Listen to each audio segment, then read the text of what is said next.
जय श्री हरि। बोलिए श्री लक्ष्मी नारायण भगवान जी की जय। श्री तुलसी सालीग्राम भगवान जी की जय। प्रिय भक्तगणों, आज आषाढ़ माह शुक्ल पक्ष की एकादशी तिथि है और आज देवशयनी एकादशी का व्रत है। कुछ स्थानों पर इसे पद्मनाभ एकादशी, हरिशयनी एकादशी, महा एकादशी, सौभाग्यदायिनी ग्यारस के नाम से भी जाना जाता है। इस एकादशी के दिन से ही भगवान विष्णु 4 माह के लिए योग निद्रा में चले जाते हैं और उनके स्थान पर सृष्टि का कार्यभार भगवान भोलेनाथ संभालते हैं और आज से ही चातुर्मास का आरंभ होता है। आज के दिन देवशयनी एकादशी का व्रत करने एवं व्रत कथा को सुनने मात्र से ही ब्रह्मा विष्णु महेश तीनों देवताओं की पूजा करने जितना पुण्य फल की प्राप्ति होती है। जो मनुष्य इस व्रत का अनुष्ठान करता है वह परम गति को प्राप्त होता है। एकादशी व्रत कथा को सुनने वाले भक्तों की सभी प्रकार की मनोकामनाएं पूरी होती हैं तथा मनुष्य के सभी पाप नष्ट हो जाते हैं।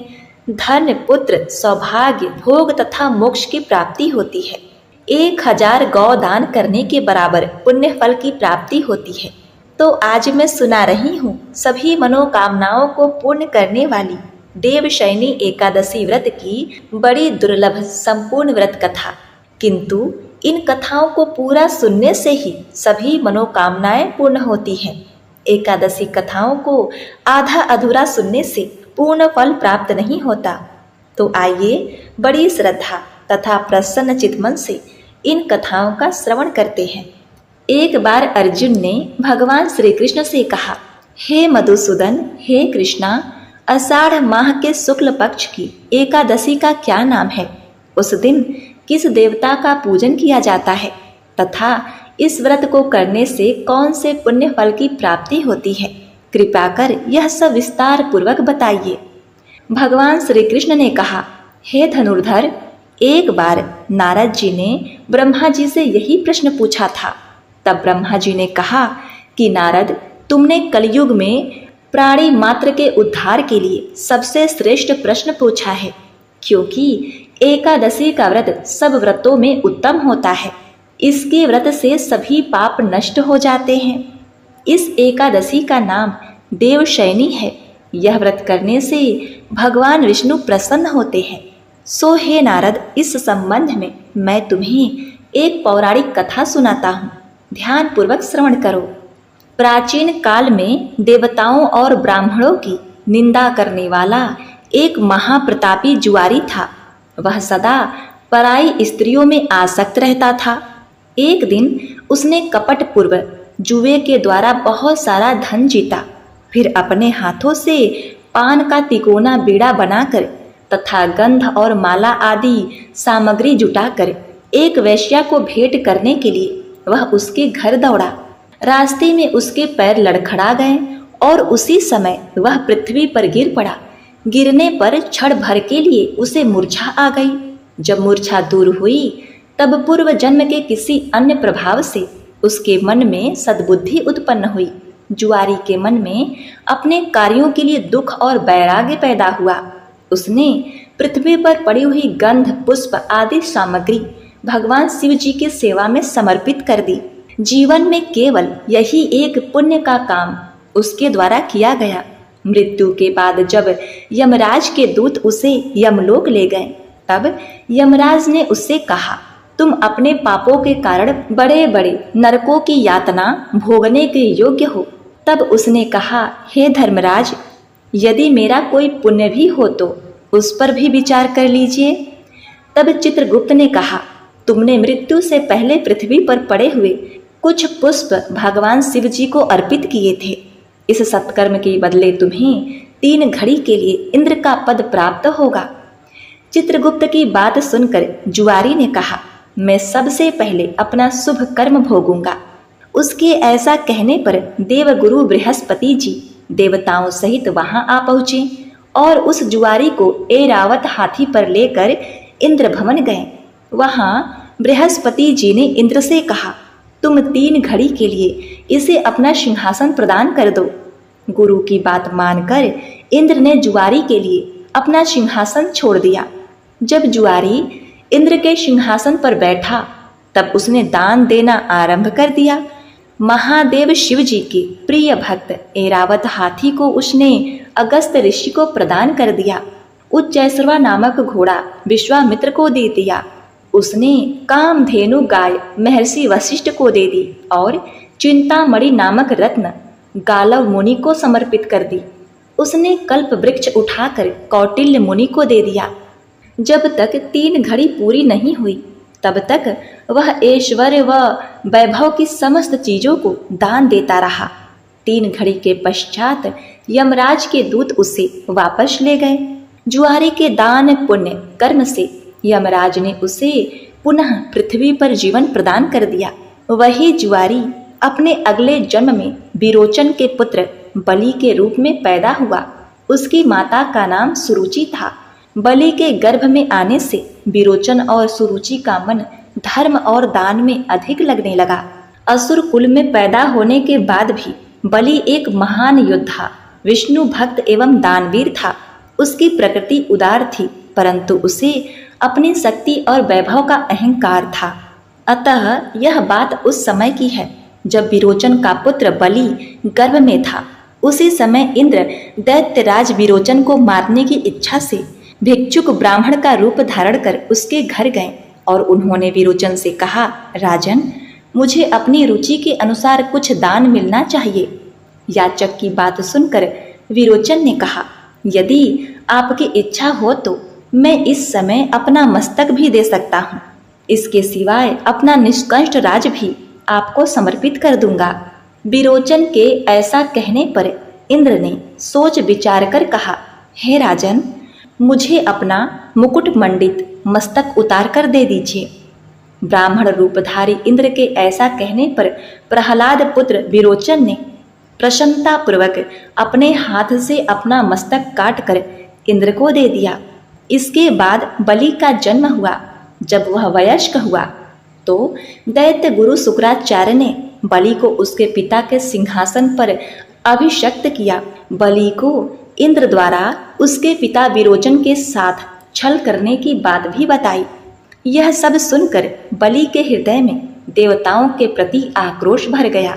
बलि ने गुरु शुक्राचार्य की प्रेरणा से उसने समस्त देवलोक को जीत लिया और स्वर्ग पर अपना अधिकार स्थापित कर दिया। जब बलि ने स्वर्ग पर अधिकार कर लिया तो स्वर्गलोक के राजा इंद्र देवताओं के गुरु बृहस्पति जी के पास गए और अपने भय का कारण बताया। बृहस्पति जी ने कहा, राजा बलि त्रिलोक के विजयी हो गया है, इसीलिए देवतागण स्वर्ग छोड़कर अन्यत्र कहीं चले जाएं। देवतागण निराश होकर अपनी माता अदिति के शरण में गए। अदिति दक्ष प्रजापति की पुत्री तथा महर्षि कश्यप की धर्मपत्नी थी।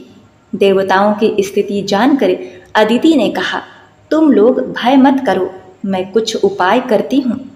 उन्हें आश्वस्त कर वे महर्षि कश्यप का स्मरण करने लगी।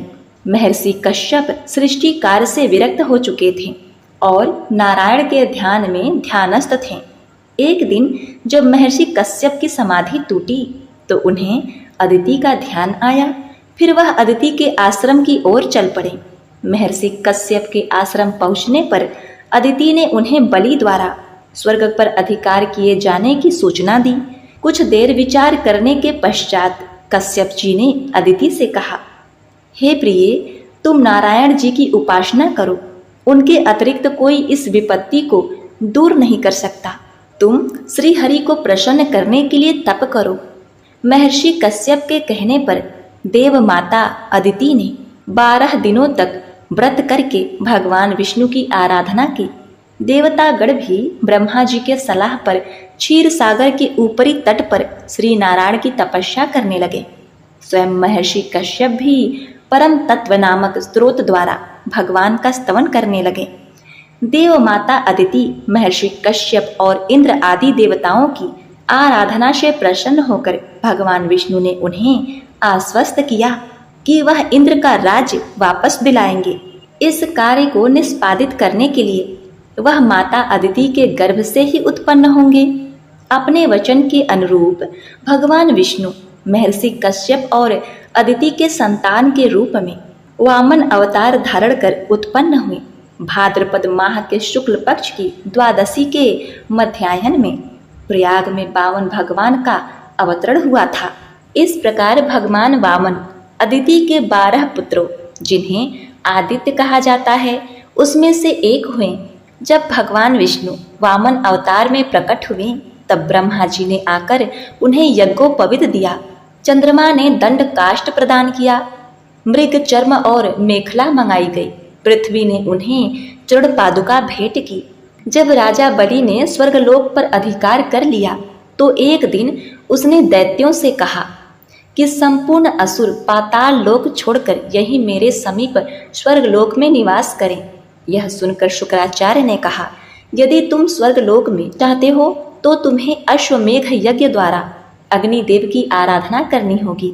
यह आराधना भूलोक पर ही संभव है। जब राजा बलि स्वर्गलोक पर अपने अधिकार को स्थायी बनाने के लिए अपना अंतिम अश्वमेघ यज्ञ कर रहे थे, तभी भगवान वामन एक ब्राह्मण के रूप में उनकी यज्ञशाला में पहुंचे। राजा बलि ने वामन देव को देखकर कहा, हे ब्राह्मण देवता, आप बताइए आपको क्या चाहिए। तब वामन भगवान ने राजा बलि का गुणगान करते हुए कहा, राजन, हिरण्यकश्यपु के पुत्र प्रहलाद जी हुए, जो बड़े विष्णु भक्त हैं। उन्हीं प्रहलाद जी के पुत्र आपके पिताजी थे, जो संसार में विरोचन के नाम से विख्यात हुए। उन महात्मा ने स्वयं ही अपने मस्तक का दान करके इंद्र को संतुष्ट किया था। राजन, आप उन्हीं महात्मा विरोचन के पुत्र हो। आपने अपने यश का विस्तार किया है। आपने इंद्र को भी जीत लिया है। आपकी ख्याति दान करने वाले के रूप में है। मुझे ज्यादा कुछ नहीं, बस 3 पग भूमि दे दो। तब राजा बलि ने कहा, बस इतनी सी बात है, आप कुछ और मांग लें। वामन देव ने कहा, मुझे कुछ और नहीं चाहिए राजन, बस 3 पग भूमि दे दो। राजा बलि के गुरु शुक्राचार्य वामन देव को पहचान गए। उन्होंने बलि को सचेत करते हुए कहा, यह साक्षात भगवान विष्णु हैं, आप इन्हें भूमि देने से मना कर दें। इसके छल में आने से आपका सर्वस्व चला जाएगा। ये इंद्र का कार्य सिद्ध करने के लिए आए हैं। इन्होंने मोहिनी रूप धारण कर देवताओं को अमृत पिलाया और राहु को मार डाला। शुक्राचार्य के समझाने पर राजा बलि ने कहा, मैं प्रहलाद का पौत्र हूँ, वचन देने के बाद भी पीछे नहीं हट सकता।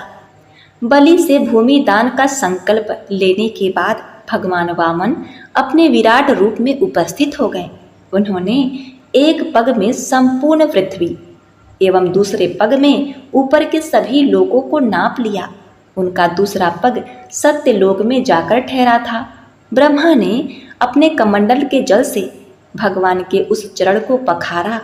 भगवान के चरण पखारने से जो चरणोदक तैयार हुआ, उसी से संपूर्ण पापों का नाश करने वाली तथा सबके लिए परम मंगलमयी गंगा जी प्रकट हुई। 2 पग में संपूर्ण जग नापने के बाद भगवान वामन अपना विराट रूप छोड़कर पुनः वामन रूप में आ गए। इसके पश्चात भगवान वामन ने राजा बलि से पूछा, मैं अपना तीसरा पग कहाँ रखूं राजन। राजा बलि ने अपना मस्तक उनके सामने रखते हुए कहा, हे प्रभु, आप इस पर अपना तीसरा पग रख दे। राजा बलि ने कहा, संपत्ति का स्वामी संपत्ति से बड़ा होता है। सब कुछ गवा देने के बाद भी राजा बलि के अपने वचन से विमुख न होने की वजह से भगवान वामन अति प्रसन्न हो गए और उसे पाताल लोक का अधिपति बना दिया। इंद्र को उसका राज्य वापस कर दिया। जब भगवान वामन ने राजा बलि को पाताल लोक का अधिपति बना दिया तो राजा बलि ने वामन देव से कहा, हे प्रभु, आप मुझे वरदान दीजिए कि मेरा साम्राज्य शत्रुओं से सुरक्षित रहे। ऐसा वरदान देने के कारण ही भगवान विष्णु को पाताल लोक का द्वारपाल बनना पड़ा। भगवान विष्णु सशरीर उपस्थित रहकर 8 प्रहर पाताल लोक की रक्षा करने लगे। भगवान विष्णु के पाताल लोक में रहने के कारण सभी इस बात से चिंतित हो गए कि बैकुंठ धाम का क्या होगा। इस समस्या के निदान के लिए नारद जी ने लक्ष्मी जी को एक उपाय सुझाया। लक्ष्मी जी राजा बलि के दरबार में उपस्थित हुईं और उन्होंने राजा बलि से कहा, हे राजन, मैं आपको अपना भाई बनाना चाहती हूँ। राजा बलि ने लक्ष्मी जी की इच्छा को सहर्ष स्वीकार कर लिया। इसके बाद लक्ष्मी जी ने राजा बलि की कलाई पर रक्षा सूत्र बांध दिया। लक्ष्मी जी ने राजा बलि से कहा, उनके सुख सौभाग्य व गृहस्थी की रक्षा का दायित्व उन्हीं का है, जिसे आपने प्रहरी के रूप में अपने पास रख लिया है।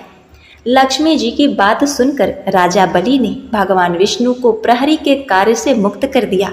फिर इसके बाद जाते समय भगवान विष्णु ने राजा बलि को आशीर्वाद दिया कि वह प्रत्येक वर्ष 4 माह के लिए राजा बलि के यहाँ पाताल लोक में निवास करेंगे और इस 4 माह को चातुर्मास कहा जाएगा तथा इसके बाद प्रबोधनी एकादशी के दिन वे निद्रा से बाहर आएंगे। हे नारद, जिस दिन भगवान विष्णु 4 माह के लिए योग निद्रा में चले जाते हैं, उस दिन देवशयनी एकादशी होती है।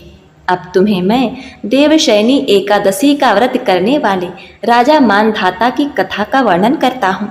मानधाता नाम का एक सूर्यवंशी राजा था। वह सत्यवादी, महान तपस्वी और चक्रवर्ती था। वह अपनी प्रजा का पालन संतान की भांति करता था। उसकी सारी प्रजा धन्य धान से परिपूर्ण थी और सुखपूर्वक जीवन यापन कर रही थी। उसके राज में कभी अकाल नहीं पड़ता था, कभी किसी प्रकार की प्राकृतिक आपदा नहीं आती थी।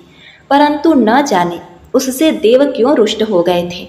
न मालूम राजा से क्या भूल हो गई थी कि एक बार उसके राज्य में जबरदस्त अकाल पड़ गया। प्रजा अन्न की कमी के कारण अत्यंत दुखी रहने लगी। राज्य में यज्ञ करना बंद हो गए। अकाल से पीड़ित प्रजा एक दिन दुखी होकर राजा के पास जाकर प्रार्थना करने लगी। उन्होंने कहा, हे राजन, समस्त संसार की सृष्टि का मुख्य आधार वर्षा है। इसी वर्षा के अभाव से राज्य में अकाल पड़ गया है और अकाल से प्रजा मर रही है। हे भूपति, आप कोई ऐसा जतन कीजिए जिससे हम लोगों का कष्ट दूर हो सके। यदि जल्द ही अकाल से मुक्ति न मिलेगी तो विवश होकर प्रजा को किसी दूसरे राज्य में शरण लेनी पड़ेगी। प्रजाजनों की बात सुनकर राजा ने कहा, आप लोग सत्य कह रहे हैं। वर्षा न होने से आप लोग बहुत दुखी हैं। राजा के पापों के कारण ही प्रजा को कष्ट भोगना पड़ता है। मैं बहुत सोच विचार कर रहा हूँ, फिर भी मुझे अपना कोई दोष दिखलाई नहीं दे रहा। आप लोगों के कष्टों को दूर करने के लिए मैं बहुत उपाय कर रहा हूँ, परंतु आप चिंतित ना हो, मैं इसका कोई न कोई उपाय अवश्य ही करूँगा। राजा के वचनों को सुनकर प्रजाजन चले गए। राजा मानधाता भगवान की पूजा कर कुछ विशिष्ट व्यक्तियों को साथ लेकर वन को चल दिए। वहाँ वह ऋषि मुनियों के आश्रम में घूमते घूमते अंत में ब्रह्मा जी के मानस पुत्र अंगिरा ऋषि के आश्रम पर पहुँच गए। रथ से उतरकर राजा आश्रम में चला गया। वहाँ ऋषि अभी नित्य कर्म से निवृत्त भी हुए थे कि राजन ने उनके सम्मुख पहुंचकर उन्हें प्रणाम किया। ऋषि ने राजा को आशीर्वाद दिया। फिर पूछा, हे राजन, आप इस स्थान पर किस प्रयोजन से पधारे हैं, सो कहिए। राजा ने कहा, हे महर्षि, मेरे राज्य में 3 वर्ष से वर्षा नहीं हो रही है। इससे अकाल पड़ गया है और प्रजा कष्ट भोग रही है। राजा के पापों के प्रभाव से ही प्रजा को कष्ट मिलता है, ऐसा शास्त्रों में लिखा है। मैं धर्मानुसार राज्य करता हूँ, फिर यह अकाल कैसे पड़ गया, इसका मुझे अभी तक पता नहीं लग सका। अब मैं आपके पास ही इस संदेह की निवृत्ति के लिए आया हूँ। आप कृपा कर मेरी इस समस्या का निवारण कर मेरी प्रजा के कष्ट को दूर करने के लिए कोई उपाय बतलाइए। सब वृत्तांत सुनने के बाद ऋषि ने कहा, हे राजन, इस सतयुग में धर्म के चारों चरण सम्मिलित हैं। यह युग सभी युगों में उत्तम है। इस युग में केवल ब्राह्मणों को ही तप करने व वेद पढ़ने का अधिकार है, किंतु आपके राज्य में एक शूद्र तप कर रहा है। इस दोष के कारण आपके राज्य में वर्षा नहीं हो रही। यदि आप प्रजा का कल्याण चाहते हैं तो शीघ्र ही उस शूद्र का वध कर दें। जब तक आप यह कार्य नहीं कर लेते तब तक आपका राज्य अकाल की पीड़ा से कभी मुक्त नहीं हो सकता। ऋषि के वचन सुनकर राजा ने कहा, हे मुनि श्रेष्ठ, मैं उस निरपराध तप करने वाले शूद्र को नहीं मार सकता। किसी निर्दोष मनुष्य की हत्या करना मेरे नियमों के विरुद्ध है और मेरी आत्मा इसे किसी भी स्थिति में स्वीकार नहीं करेगी। आप इस दोष से मुक्ति का कोई दूसरा उपाय बतलाइए। राजा को विचलित जानकर ऋषि ने कहा, हे राजन, यदि आप ऐसा ही चाहते हो तो आषाढ़ माह के शुक्ल पक्ष की देवशयनी नाम की एकादशी का विधि पूर्वक व्रत करो। इस व्रत के प्रभाव से तुम्हारे राज्य में वर्षा होगी और प्रजा भी पूर्व की भांति सुखी हो जाएगी, क्योंकि इस एकादशी का व्रत सिद्धियों को देने वाला है और कष्टों से मुक्त कराने वाला है। ऋषि के इन वचनों को सुनकर राजा अपने नगर वापस आ गए और विधि पूर्वक देवशयनी एकादशी का व्रत किया। इस व्रत के प्रभाव से राज्य में अच्छी वर्षा हुई और प्रजा को अकाल से मुक्ति मिली। इस एकादशी को पद्मनाभ एकादशी भी कहते हैं। इस व्रत के करने से भगवान विष्णु प्रसन्न होते हैं। अतः मोक्ष की इच्छा रखने वाले मनुष्य को इस एकादशी का व्रत करना चाहिए। चातुर्मास व्रत भी इसी एकादशी के व्रत से आरंभ किया जाता है। अतः हे नारद, अपने कष्टों से मुक्ति पाने के लिए किसी दूसरे का बुरा नहीं करना चाहिए। अपने शक्ति से और भगवान पर पूरी श्रद्धा और आस्था रखकर संतों के कथनानुसार सत्कर्म करने से बड़े बड़े कष्टों से सहज ही मुक्ति मिल जाती है। अतः इस प्रकार जब भगवान विष्णु अपने 4 माह के योग निद्रा से बाहर आते हैं, तब देव उठनी प्रबोधनी एकादशी मनाई जाती है। अतः तुम इसका विधान भी सुनो। एक राजा के राज्य में सभी लोग एकादशी का व्रत करते थे। प्रजा तथा नौकर चाकरों से लेकर पशुओं तक को एकादशी के दिन अन्न नहीं दिया जाता था। एक दिन किसी दूसरे राज्य का एक व्यक्ति राजा के पास आकर बोला, महाराज, कृपा करके मुझे नौकरी पर रख ले। तब राजा ने उसके सामने एक शर्त रखी कि ठीक है, रख लेते हैं, किंतु रोज तो तुम्हें खाने को सब कुछ मिलेगा, पर एकादशी को अन्न नहीं मिलेगा। उस व्यक्ति ने उस समय हाँ कर ली, पर एकादशी के दिन जब उसे फलाहार का सामान दिया गया तो वह राजा के सामने जाकर गिड़गिड़ाने लगा। उसने कहा, महाराज, इससे मेरा पेट नहीं भरेगा, मैं भूखा हूँ, मर जाऊंगा, मुझे अन्न दे दो। राजा ने उसे शर्त की बात याद दिलाई, पर वह अन्न छोड़ने को तैयार नहीं हुआ। तब राजा ने उसे आटा, दाल, चावल आदि दिए। वह नित्य की तरह नदी पर पहुंचा और स्नान कर भोजन पकाने लगा। जब भोजन बन गया तो वह भगवान को बुलाने लगा, आओ भगवान, भोजन तैयार है। उसके बुलाने पर पीतांबर धारण किए भगवान चतुर्भुज रूप में आ पहुँचे तथा प्रेम से उसके साथ भोजन करने लगे। भोजन आदि करके भगवान अंतर्ध्यान हो गए तथा वह अपने काम पर चला गया। 15 दिन बाद अगली एकादशी को वह राजा से कहने लगा, महाराज, मुझे 2 गुना सामान दीजिए। उस दिन तो मैं भूखा ही रह गया। राजा ने कारण पूछा तो उसने बताया, हमारे साथ भगवान भी खाते हैं, इसीलिए हम दोनों के लिए ये सामान पूरा नहीं होता। यह सुनकर राजा को बड़ा आश्चर्य हुआ। वह बोला, मैं नहीं मान सकता कि भगवान तुम्हारे साथ खाते हैं। मैं तो इतना व्रत करता हूँ, पूजा करता हूँ, पर भगवान ने मुझे कभी दर्शन नहीं दिए। राजा की बात सुनकर वह बोला, महाराज, यदि विश्वास न हो तो साथ चलकर देख लें। राजा एक पेड़ के नीचे छिपकर बैठ गया। उस व्यक्ति ने भोजन बनाया तथा भगवान को शाम तक पुकारता रहा, परंतु भगवान न आए। अंत में उसने कहा, हे भगवान, यदि आप नहीं आए तो मैं नदी में कूदकर प्राण त्याग दूंगा। लेकिन भगवान नहीं आए। तब वह प्राण त्यागने के उद्देश्य से नदी की तरफ बढ़ा। प्राण त्यागने का उसका दृढ़ इरादा जान शीघ्र ही भगवान ने प्रकट होकर उसे रोक लिया और साथ बैठकर भोजन करने लगे। खा पी कर वे उसे अपने विमान में बैठाकर अपने धाम ले गए। यह देखकर राजा ने सोचा कि व्रत उपवास से तब तक कोई फायदा नहीं होता जब तक मन शुद्ध न हो। इससे राजा को ज्ञान मिला। वह भी मन से व्रत करने लगा और अंत में स्वर्ग को प्राप्त हुआ। अतः एकादशी का व्रत मनुष्य को अवश्य ही करना चाहिए। यह व्रत इस लोक में भोग और परलोक में मुक्ति देने वाला है। इसकी कथा को पढ़ने और सुनने से मनुष्य के समस्त पाप नष्ट हो जाते हैं एवं अंत में उन्हें मोक्ष की प्राप्ति होती है। तो इस प्रकार से यह एकादशी व्रत देवशयनी एकादशी से आरंभ होकर चातुर्मास से होते हुए देव उठनी एकादशी तक समाप्त होता है।